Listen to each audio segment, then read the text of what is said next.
Hello বন্ধুরা, আপনারা শুনছেন অবহেলা ট্রেন। আজও কি শুধু স্ক্রিনের দিকে তাকিয়ে থাকবে? আমি তো তোমার ঠিক সামনেই বসে আছি মেঘলা, অথচ মনে হচ্ছে আমি অন্য কোনো শহরে। হ্যাঁ, বলো, শুনছি তো। কি যেন বলছিলে? কিছু না, শুধু ভাবছিলাম যে মানুষটার জন্য একসময় তুমি পাগল ছিলে, আজ তার প্রতিটি নিঃশ্বাসের শব্দও তোমার কাছে বিরক্তকর লাগে, তাই না? আবার শুরু করলে সবসময় এসব ইমোশনাল কথা। আমার বাস্তবতাগুলো কেন বোঝো না? বাস্তবতা নয় মেঘ, এটা হচ্ছে সংকট। ভালোবাসার গুরুত্বটা কি এমনই ছিল? জানো, আমি এখন তোমার মেসেজের জন্য অপেক্ষা করি না, রাত 2টো পর্যন্ত জেগে থাকি না যে তুমি কখন অনলাইনে আসবে। আসলে অবহেলা পেতে পেতে আমি এখন অভ্যস্ত হয়ে গেছি। নাটক করো না তো।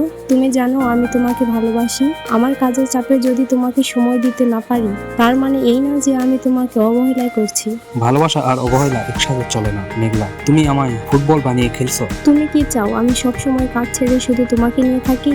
না, আমি শুধু চেয়েছিলাম তোমার ব্যস্ততার মাঝেও যেন একটুখানি জায়গা আমার থাকে, যেখানে আমি অপ্রয়োজনীয় অনুভব করব না। মেঘলা নীরব হয়ে ভাবছে, আসলে আমি বলছিলাম, আমি ভেবেছিলাম প্রেম করার পর মানুষটা আরো আপন হয়, কিন্তু এখানে যত প্রেম বেড়েছে তত তোমার অবহেলা বেড়েছে। ভালোবাসা মানে শুধু একসাথে থাকা নয়, বরং একে অপরকে সময় দেওয়া এবং গুরুত্ব দেওয়া। যখন একজন অপরজনকে প্রতিনিয়ত অবহেলা করে, তখন সেই ভালোবাসা গভীর ক্ষণ তৈরি হয়, যা শেষ পর্যন্ত সম্পর্কের সমাপ্তি ঘটায়। আচ্ছা বন্ধুরা, অবহেলা প্রেম এখানেই শেষ। পরের কোনো গল্পের জন্য অপেক্ষা করো। আর গল্প যদি ভালো লাগে অবশ্যই লাইক, কমেন্ট, শেয়ার করতে ভুলবেন না।